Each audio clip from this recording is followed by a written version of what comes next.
Hello there. Welcome to this very quick introduction to Smartsheet. Now, by the time you watch this, we would have gone through content in the classroom. What I'm about to show you is a reminder of some of the things we discussed. I've been training Smartsheets for the past 6 years, and it has evolved over time. And what we have today presents many different capabilities that were not originally in Smartsheet. Today, we're going to be going through some of the main functionalities that you could use to work in your business. There is a growing divide between IT spend and workforce satisfaction. Technology should work with people and not the other way around.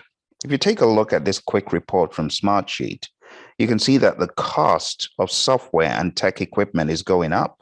However, when you take a look at non-farm productivity, those companies that are not in the farming industry, you can see that productivity remains at an all-time low or is consistent at best. You see peaks and valleys, but it never goes above that limit that you see. But you take a look at the cost of software and tech equipment, it's through the roof. And that makes a case for Smartsheet. People are not the problem. People are the answer. Instead, the problem is a lot of software that's being used. So Smartsheet unleashes the most powerful force on the planet. Of course, according to Smartsheet, they have to make it look dramatic, right? But it's all about giving people simple tools that can take them to the next level. Someone might ask, why is Smartsheet so wildly popular, having come out in roughly 2012 compared to Microsoft Excel and Google Docs that had been around for ages, or Google Sheets to be more precise? And the answer is accessibility. One solution that aligns everyone. It aligns the business, it aligns IT, it aligns the workforce. It presents everything in a very compelling manner. It's very pleasing to the eyes as well.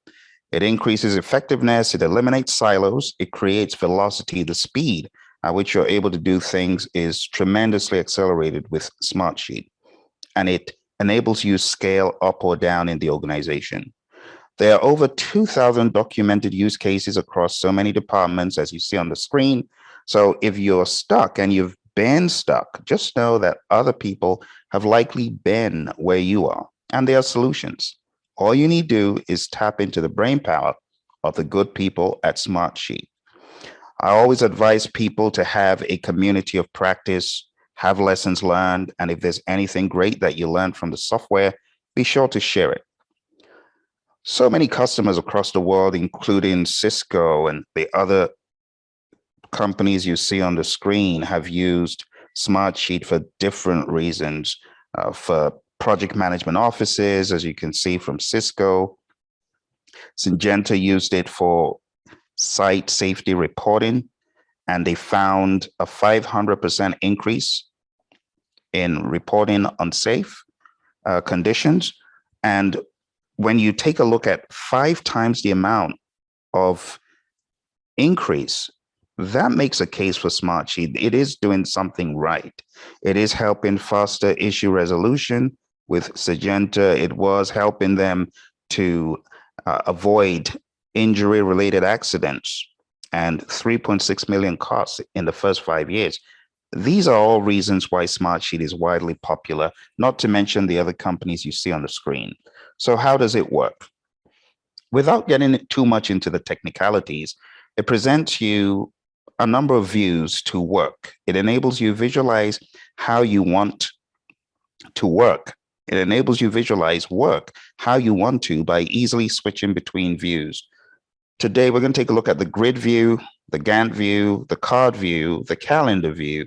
These are some of the more common views. We'll also dabble a little bit into dashboards. I'll show you the report system, how you can use that. And there's also, outside of the scope of this, there's portals. There's also the use of forms. If we have enough time, I'll show you a form or two.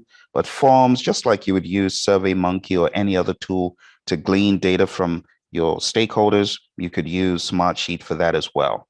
The reporting system, extremely visual, very compelling. You could use it to collaborate across teams, plan, manage, and review content production in Smartsheet to finalize more assets faster. There are also automated workflows. outside the scope of this particular session, but you can also use Smartsheet to automate how work flows from one individual to another. So we'll go a little step further and get straight into the actual system. So I'm going to show you a bare bones, nothing fancy version of Smartsheet. Right here, you can see the free version for anyone. So there's nothing here that is inaccessible to you. You can access all of this information. So when you go to the very first sheet in Smartsheet, you've got a button on the right to create. Let's click on the create button and let's go into grid. Let's click on grid. Let's give it a name and let's just call it task list.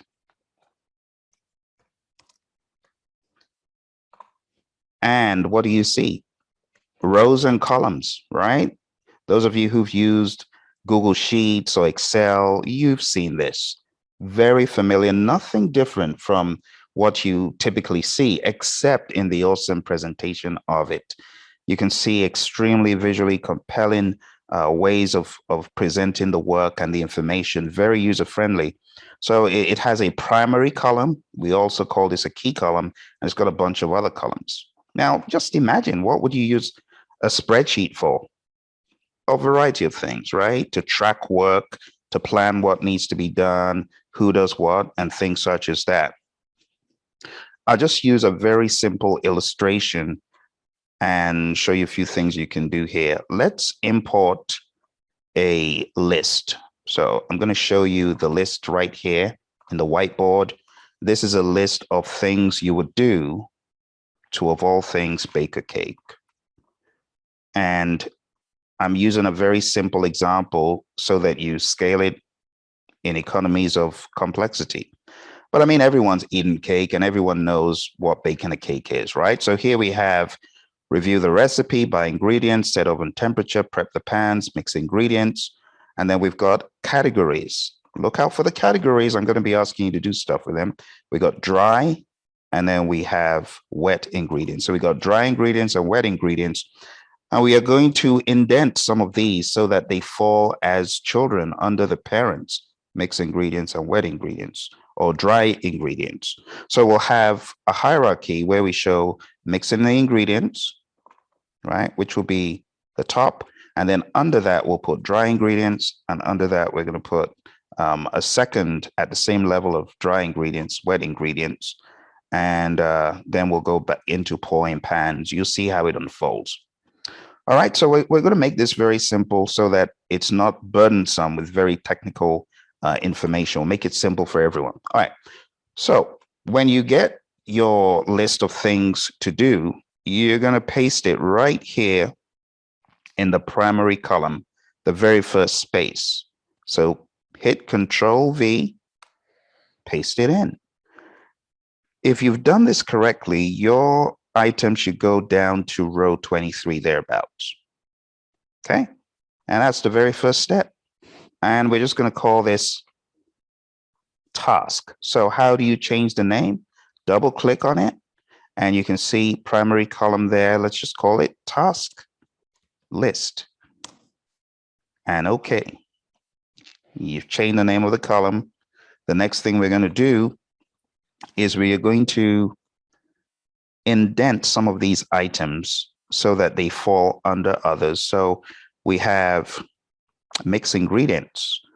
We are going to indent a number of these. So let's indent everything up to eggs. And all you need to do for this is click on the indent button right up there. Let's make sure you can see the indent button right there. See that? All right, let's hit indent with all of those selected. And that makes mixed ingredient apparent. Now, under mixed ingredient, we've got dry, and we're going to change this to dry ingredient. To change the name of any of these cells, just double click. And we're going to indent everything from flour all the way to baking powder. Let's do that.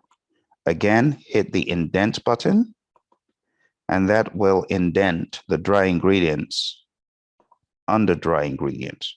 For the wet ingredients, we're going to highlight that again, everything from vanilla to eggs. We're going to hit indent.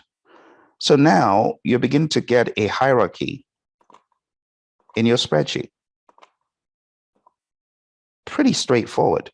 This is why when you take a look at Excel, some of these things are not as accessible, but here you have them right at your fingertips.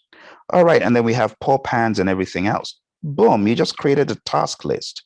Now, if you wanted to make this task list a little bit more useful, you could actually edit this to be more of a contact list. And all you need to do is call it whatever you want. You could say assign to, hit OK. And guess what? You've got a drop down where you can assign people on your team. I can assign myself to some of these.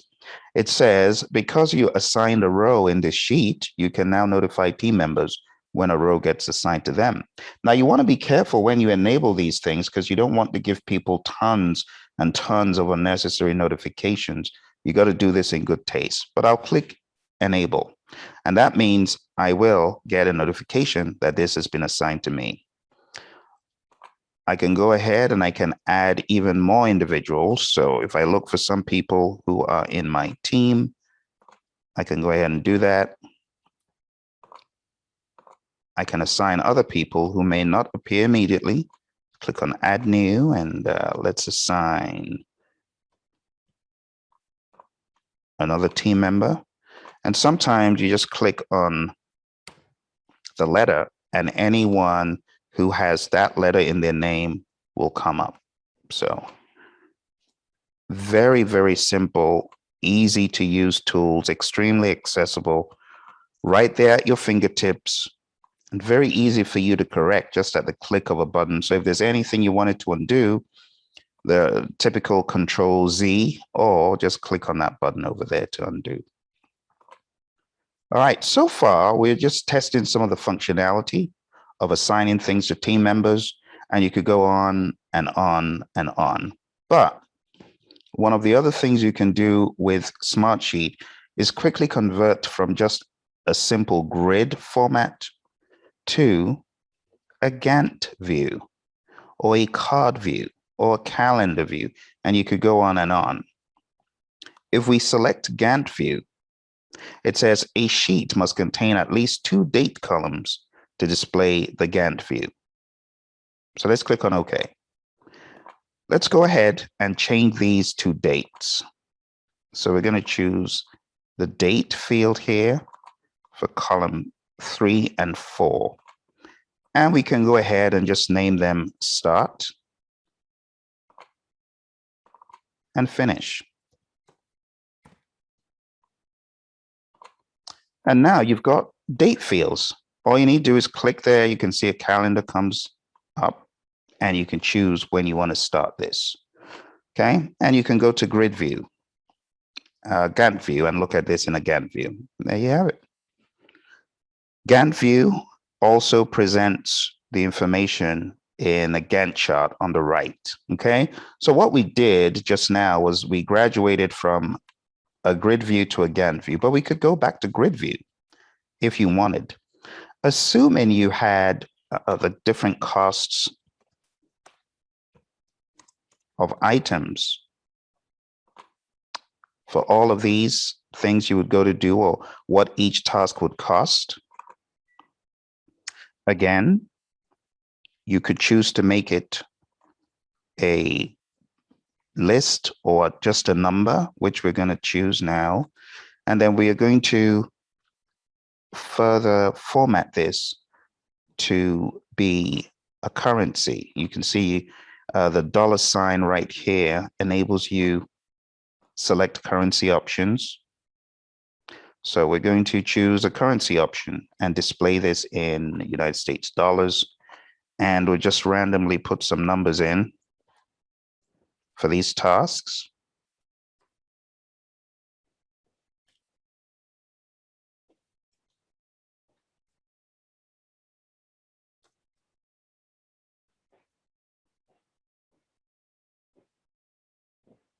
So just randomly put some numbers in, and there you have it.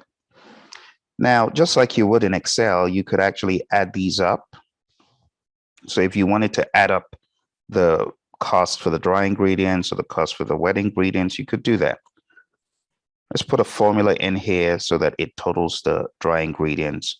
So we're going to put equals to sum, open brackets, and we are going to choose these items under and hit enter.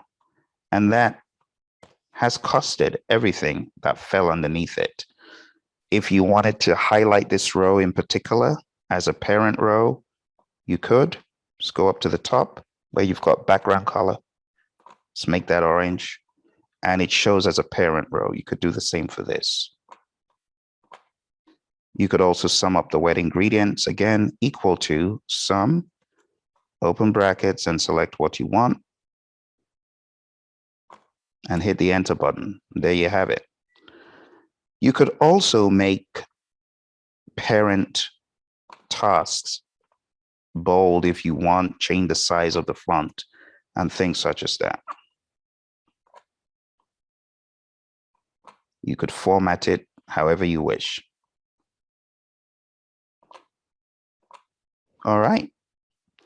You can see when I change the size, it also makes the assigned to person magnified. And there you can see I've been assigned to that parent task. All right. So now you've got a great idea about how tasks can be created in the grid view. Let's start learning about the actual project feature. So we're going to take a break. We're going to come back and take a look at the project feature. Welcome back. We're learning Smartsheet here. It's an encore presentation because now you know quite a bit about it. Hopefully this refreshes your memory. So let's click on create and let's use the project feature here. And we're going to call this cake project. As usual, you have Smartsheet open up to a new screen. Well, there's a difference between the original screen for grid and this. You can see task name, name of the task, the duration, the start and the finish dates, predecessor, what came first, what precedes a task, who it is assigned to, percent complete, status, and comments. And you could add so many more fields to this. Again, we are going to paste in our already typed up tasks. Control V puts them in. One of the rules as you use the project view is not to type in every single start and finish date. Doing that will constrain your schedule. Instead, the best practice is to create some properties for the project. And when those properties are set, only type in a start date and everything else should fall into place. So we're going to assume it will take a day to review the recipe, a day to buy the ingredients, a day to set the oven temperature, a day to prep the pans, mix ingredients. So these are very, very big numbers, but it's only for the sake of this illustration, okay? So we're going to choose pretty much 1 and 2s just for the sake of the illustration. And the 3 here and there. Okay, with that done, our next step is to decide upon the relationships and what should flow into what. And I'm going to show you really quick here a reminder of how tasks are in the real world. Let's go to our whiteboard really quick. In the real world, we could have a task A and a task B. And task A may need to finish before task B starts. We call this a finish to start relationship. But we could also have a situation in which task A and B could pretty much start at the same time. In other words, when task A starts, task B can start. We call that a start to start relationship. We could also have a relationship where if task A is done, then task B can be done. We call it a finish to finish relationship. And we also have a relationship type which is known as start to finish. And what this means is task A cannot finish except task B starts. So in the medical industry, for example, we have medical workers that cannot leave until whoever is taking the next shift appears, like in hospitals, right? The RNs, the CNAs, they can't leave except the person relieving them from their shift shows up. That's where we would use a start to finish relationship. It's not very commonly used, but it could be used on shifts. All right. So we have finish to start, we have start to start, we have finish to finish, we have start to finish. Being aware of those relationship types, we then come into our sheet here and we decide what the relationship will look like. Okay. We also could decide when do we start this project. Let's assume we start on the 18th of October. Because we know that it's a day, we already have the finish date showing. Now, in the same token, the way that was somewhat automated, you could decide on the relationship types for each of these tasks. And based on the relationship type, you will see on the right-hand side in the Gantt view, these tasks will be linked accordingly. So let's use the predecessor column and let's put in for buy ingredients, the predecessor. In other words, what comes before buy ingredients? It's review the recipe. So we're going to put a 1 in there. Now look at what happens. The moment we put a 1 in there, we can see on the right-hand side in the Gantt view, that task is accounted for. If we do the same for task 3 and task 4 and task 5 and task 6 and 7, you can see these tasks are now linked. Now, assuming we wanted to put a start to start relationship for all of these, we could put a 7 right there, but not just a 7. We need to indicate that it's a start to start relationship. So 7SS is 7 start to start. We could also say 8SS. 8 start to start is the predecessor. You get it? So you would use these where you absolutely know what the relationship could look like. If we're mixing a bunch of dry ingredients, for sure, we could throw them in. Now, I want to make a little correction to this, and this will help you understand how corrections can be made to your Gantt chart. So instead of having dry as one of the things listed, I want this to be apparent. I also want mixed ingredients to be apparent. So I'm going to indent these. It's that simple. Click the indent button, just like we did previously. And now you can see mixed ingredients. It's apparent. See? As far as the predecessor for this, you can see that 3 leads into 4, but that might not be what you want. Maybe you want to link 3 and 6. And you can do that, or 4 and 6. So prep pans, we're going to link prep pans to task 6.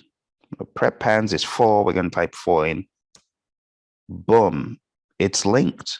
The idea is to link everything in your schedule to the extent possible so that once you have everything listed and the way it should be, if you make a change to the start date, everything changes instead of having to change everything over and over again. You just make one change, everything changes accordingly. That is the advantage of doing it this way. All right, so here we have baking powder, task 10. We're going to put a 9 here. And wet ingredients is a parent. we're going to indent everything here again. So let's select everything from vanilla to eggs, and let's indent that again. And boom, you've got your parent task. We're going to link task 10 to task 12. So let's put that in. And linked. And then we are going to just continue like that. 11, whoops, there's an error there. 11 is a parent. So you saw it gave me an error. It said REF. Why did that happen? Because that is a parent. I cannot link a parent wet ingredients to the child under it. Instead, I should have put in 12. So it's a quite intelligent program, and it knows when you're putting in something that doesn't make sense. All right. Next, we have pour pans all the way on down. And we're just going to keep putting in these. So for those friends of mine who have used other tools like MS Project, don't make the mistake of clicking on this like I did. There's a tendency to want to do that. The sad truth about Smartsheet with that functionality is it does not exist to immediately link.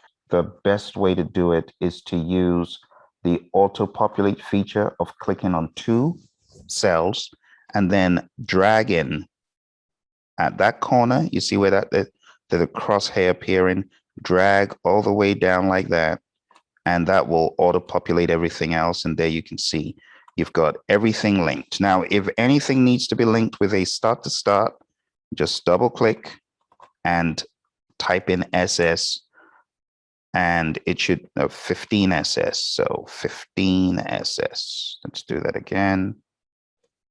Okay. If anything needs to be linked with a finish to finish, just put an FF next to the number, and you can see a finish to finish relationship. So it's quite intelligent and knows what to do. But when it comes to linking tasks, you got to think creatively to do that. Okay. So now we've created our tasks, duration, and you saw how everything fell into place. Not one time, apart from the beginning, did I type in the dates. The dates auto-populate. And if you find yourself typing in dates, you're not doing it right. You're going to have a lot of work to do if one single thing changes. Now, let me show you what I mean. Let's make this a little bit bigger. Now, if I change the start date of this project by doing so in the very first column, if I select any date in the future, I want you to take a look at what happens to the rest of the schedule, because this is one of the joys of using a clever tool such as this. If suddenly your project date changes, management says, you know what, it's not happening on the 18th. It's going to be in 2022, February 1st. Select that, and boom, you just saw all of those dates move. And that's the joy of doing things the right way. The wrong way is to type in dates in a constrained fashion. Now, is it possible that some tasks would have constrained dates? It is, but I've seen a lot of PMs incorrectly type dates directly into Smartsheet. Don't do that. Instead, use intelligent linking as much as possible. All right, another cool feature that you have here is the assigned to. So if I wanted to assign that to myself, the same way you saw in the grid view, it tells you because you've assigned a row, you can now notify team members. So enable that. Something else you can do while still on this row is seen in the left-hand side of the screen. You could attach a file to this row. You could add a comment. You could add a proof, which is a document that you wanted people to proof in conjunction with the task. And you can also set a reminder. So if I wanted to set a reminder for myself, I can set a reminder on any day.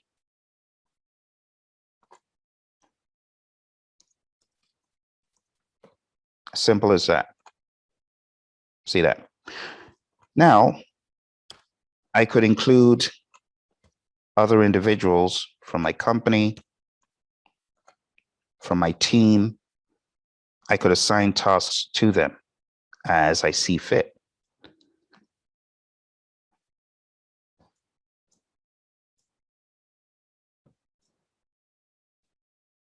And what this does is gives you a visual way of remembering which tasks have been assigned to you, which tasks have been assigned to other people. And to be quite honest, as a project manager, you want to be careful how you use the reminder. I wouldn't use this reminder incessantly. I would use it where it's an extremely important task and where the stakes are so high, maybe it's high risk. In those circumstances, I would do that. All right, so let's just go ahead and assign these. You can copy, by the way, and just paste the assignees in instances where you need to do that. And the cool thing is on the Gantt chart, on the right-hand side, you can see when things have been assigned to people, when they haven't. You could also create a filter to see what has been assigned to a particular person. So if you click on the crosshairs or those dots on the right, and you click on filter, I just call this, I can choose to show rows that are assigned to me. And if I do that and apply, you can see all the rows that have been assigned to me. I can see all of my responsibilities. And this is one of the things that a user can do to keep track of their individual tasks. Let's go ahead and delete that.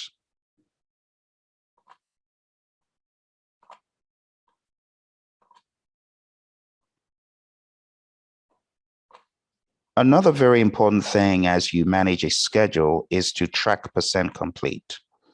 There are different ways you could track percent complete. You could have individuals who are invited to collaborate on the sheet indicate when they are done, which, to be quite honest, is less work for the project manager, but what if they make an error that affects other things? So sometimes 100% typing it in yourself is not a bad thing. As you can see there, the moment I typed in 100%, you see how that became emboldened. If I type in 50 instead, you can see. The cool thing about Smartsheets in comparison with other tools is it is very forgiving in that if you make a mistake, you can always go back and change it. Now, you might wonder, how did I get these to show a particular color, which is not common? If I click on my account details, I could go to personal colors and logo, and I could change the taskbar color to be brighter or darker. I'm going to make it a little bit brighter, more like the original color it was, and save. And you can see the colors have changed accordingly. But if you really want to get that contrast between percent complete and the original task, you might need to make it a little bit darker. So I'm going to make this a dark green. And when you zoom in, you can see it's quite obvious what is complete and what is not. So that is one way you can do that. And there are many other ways, but I'm going to stick with the easiest for now. We could use other columns to include actual starts and actual finish dates, but we're going to stay at percent complete just to keep it simple for now.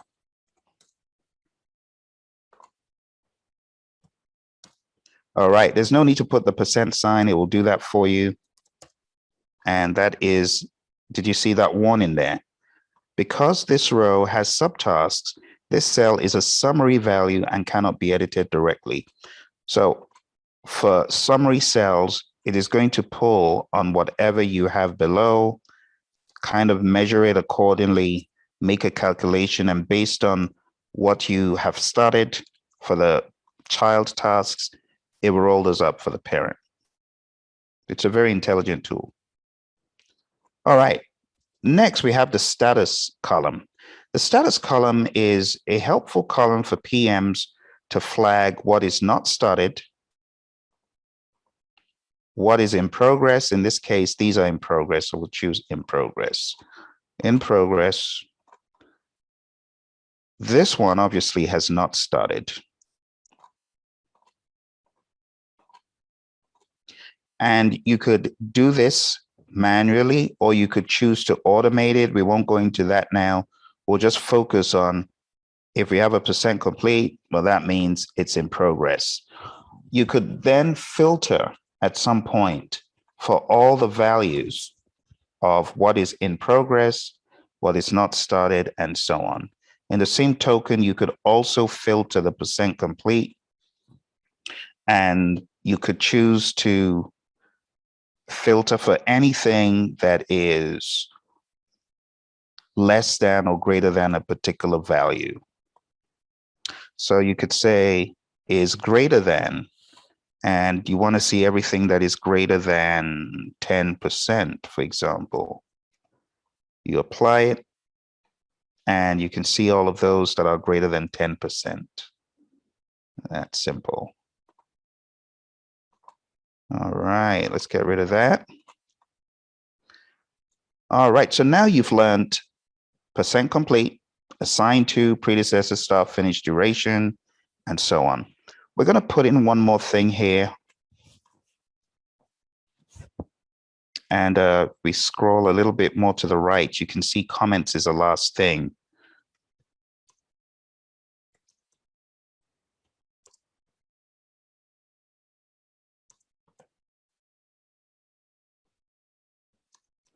And you can just put comments as you see fit. That is one way you can put comments into a task.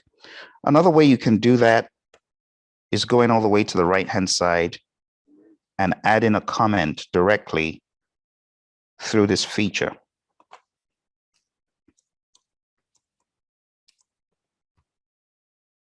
That's simple.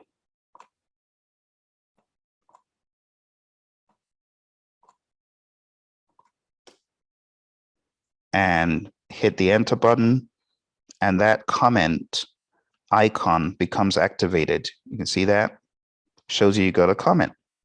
Again, you don't want this tool to become a master of you. So you have to be careful how much comments you put in, how many comments you put in, how the volume of content that you use these for needs to be in good taste, or it gives you busier work to do, if you get what I mean. All right. So that's how to use comments in there. Use them in good taste. Make sure the notifications that you use are in good taste. Remember, there's something we say in Agile. We say individuals and interactions over processes and tools. So as much as possible, where it makes sense to interact with a human, do it. Don't rely on notifications alone. Don't rely on comments alone. Okay. In closing, one of the other things you can do very simply to get some traction on your project is to keep track of those things that are starting in the near term, just using a simple filter. For example, you could filter any of the start dates that is, you could say, is greater than or equal to or less than or equal to, right? So if we want to take a look at everything that is due for, let's say, the week of February 8th. So less than or equal to February 8th. So let's go to February 8th, 2022. We can just select that, apply, and boom, it's showing you all of these things are meant to have started on or before February 8th. It just helps you plan ahead, helps you notify people using a more proactive fashion by picking up the phone or having a face-to-face conversation about critical tasks. Speaking about critical tasks, there's one more thing I'm going to do here. Let's right-click and insert a column to the left. And here we're going to use symbols. We're going to call this risk level. And we're going to use one of these. For example, you don't have to use this if you've got other ways. You indicate if a task is high risk, low risk, if things are going good or not. There are ways you can do that. You could use color codings with those, or you could use expressions, facial expressions, which is pretty cool. 6 levels of pain, from no pain to extreme. In this case, we're going to go ahead and choose the 4 options: ice cool, groovy, all the way to downright misery. Let's click that. And right here, you could go ahead and click on the drop down and select the level of risk. Another good thing to do if you end up using this in an organization is to define what red, yellow, green, and blue actually do mean to you. So you could have very high risk, medium risk, low risk, that kind of thing. So let's go ahead and unfilter this. And let's choose different levels. Again, there's a very simple way of doing this, so you do not have to click the drop down so many times. You just put in the name of the color. It's a red, type in an R, or a Y for yellow, or a G for green, or a B for blue. And very rapidly, you can whiz through whatever you're trying to indicate. That simple. All right. So now you've learned a number of the functionalities. You've also learned how to report on tasks.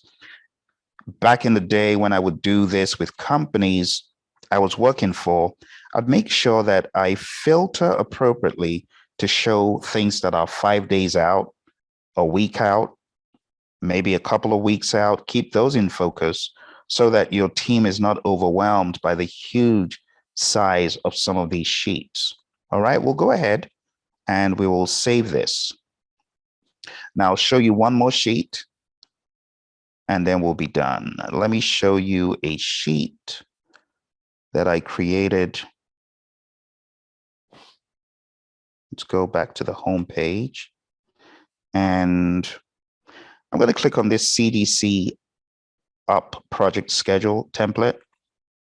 So this is a sheet from the Center for Disease Control and Prevention, which I have taken the liberty to populate accordingly. You can see how I've arranged these things. Again, the presentation of whatever you're trying to convey is important. Don't overwhelm your team. You see this schedule is not that big, because in the world of scheduling, we wouldn't say a 57 line long schedule is that big, but schedules could grow. We could have schedules that are 100 lines long, 1,000 line long. I worked in a company once doing a project for a weapon system, and that happened to be 20,000 lines long of schedule. Think about that, 20,000 lines long. That is not a schedule you want to display to your stakeholders every day, is it? So the most important thing, don't forget, always use the filter functionality. Filter by date, filter accordingly, so that whatever you want your team to see, only those things are made visible to them. All right, I hope this gives you some additional ideas, some context points to remember as you go through. Seems like Smartsheet is crashing on us here, but we are at the end of this section. So thank you very much. I hope you enjoyed it. If you've got any questions, do let us know and we'll get back as soon as possible. Take care. Bye for now.